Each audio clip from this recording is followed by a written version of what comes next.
Le 5 septembre 1972, les Jeux Olympiques de Munich tournent au massacre. Des membres de l'équipe israélienne sont pris en otage, puis assassinés par des terroristes de l'organisation palestinienne Septembre Noir.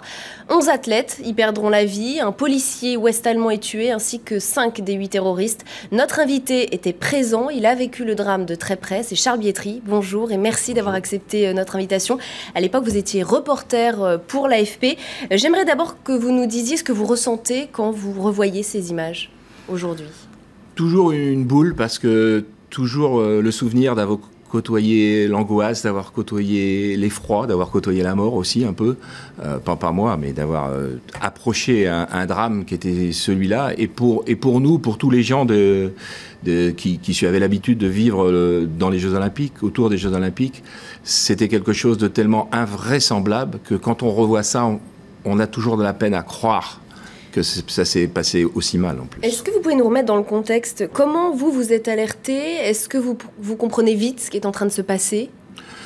C'est assez spécial parce que c'est un mardi, le 5 septembre, et c'est le jour où il n'y a pas d'athlétisme aux Jeux Olympiques. Donc c'est le jour qui est le plus faible normalement. Et c'est donc une matinée où je peux pour la première fois dormir un petit peu.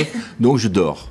Je dors et à 5 h du matin, notre bureau de Tel Aviv à l'information, et mon rédacteur en chef vient me réveiller vers 7 h, il frappe à la porte, mais je suis tellement carbonisé que je ne l'entends pas, et je ne me réveille pas, et il s'en va. Et quand je me lève vers 10 h, grasse matinée, peut-être la dernière de ma vie, parce que je n'en ferai pas des comme ça, je me lève, je vais jusqu'au bureau, et je sens comme une atmosphère électrique d'orage, les gens ont l'air bizarres. Je me dis, mais il y a quelque chose, c'est pas possible. Et je me mets à courir jusqu'au bureau, et j'arrive, et là, mon rédacteur en chef m'arrive avec un lot de compliments en disant, bravo, tu dors, toi qui voulais être journaliste, c'est parfait.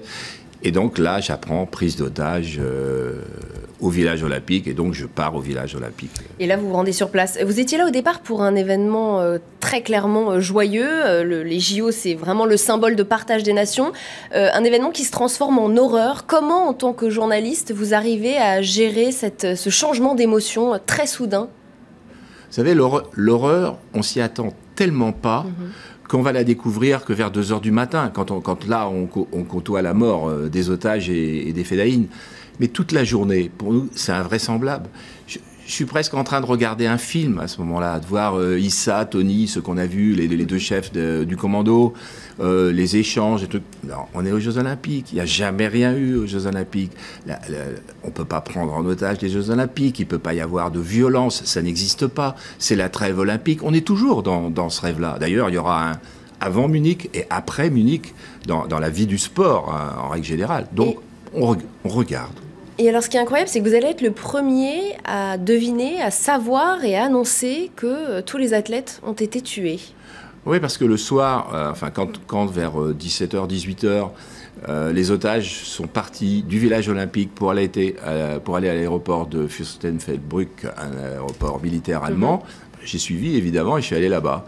Et il y avait tous les journalistes étaient devant une porte, parce qu'on nous avait dit, mettez-vous là. Nous, à l'AFP, j'avais la chance, on était 2. Donc, mon camarade est resté devant la porte. Et moi, j'ai dit, je reste pas là, pas besoin d'être 2. Je vais essayer de rentrer et voir ce qui se passe. Donc, j'ai essayé de faire le tour j'ai fait le tour de l'aéroport, enfin, une partie de l'aéroport. Et c'est là que j'ai entendu des coups de feu, que j'ai vu des tirs à l'arme presque lourds, que j'ai vu un hélicoptère exploser. Je suis vite revenu devant la porte. Alors que les autorités allemandes mentent et disent que tout va bien, entre guillemets. Vont mentir, parce qu'elles n'ont encore pas commencé à mentir. En revanche, là, elles vont commencer à mentir. C'est-à-dire, le porte-parole du ministère de la Justice, je crois, va venir et dire à tout le monde, vous pouvez rentrer au village olympique, tout va très bien. Il y aura une conférence de presse là-bas. Et le secrétaire d'État à l'information, lui, annonce sur la 2e chaîne allemande, tous les otages ont été libérés. Tout va très bien, sur la foi d'une rumeur qu'il avait eue d'un employé de l'aéroport, ce qui était déjà un manque de sérieux assez incroyable. Et là, vous allez faire la rencontre qui va tout changer. Moi, j'y crois pas. J'y crois pas, c'est pas possible, j'ai vu tout ce qui s'est passé. Donc je repars faire mon tour dans la campagne allemande, et là j'ai une chance extraordinaire, une toute petite porte moitié dérobée, une poterne, la porte s'ouvre, un monsieur sort, j'ai vers lui, il m'a dit, vous savez ce qui s'est passé?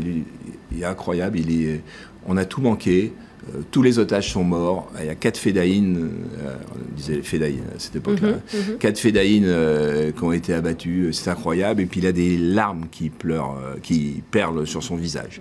Et je suis pétrifié, je le laisse partir. Et puis là, réflexe à l'agence France-Presse, c'est qui, c'est quoi, qui c'est ce monsieur? Donc je lui cours après, je lui dis, vous êtes qui?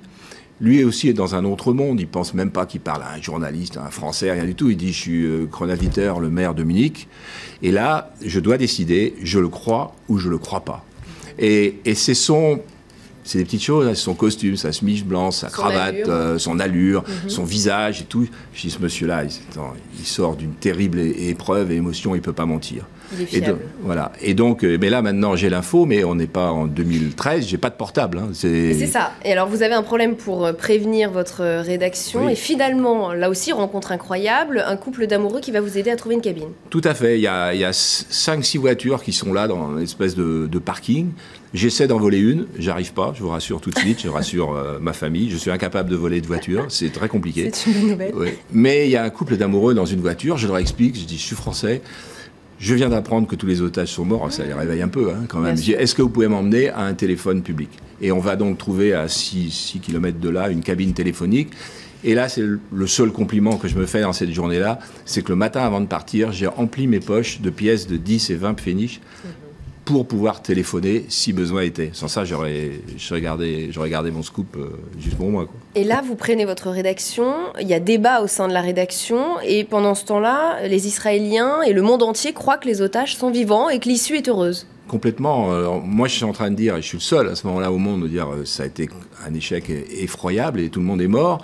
J'ai heureusement mon directeur des sports, qui s'appelait Daniel Rocher, qui est un garçon formidable, qui se bat avec le rédacteur en chef de Paris en disant, mais c'est quoi? Il y a un journaliste sportif qui nous dit que tout le monde est mort, alors que le monde entier et le ministre de la Justice dit que tout le monde est vivant. C'est impossible.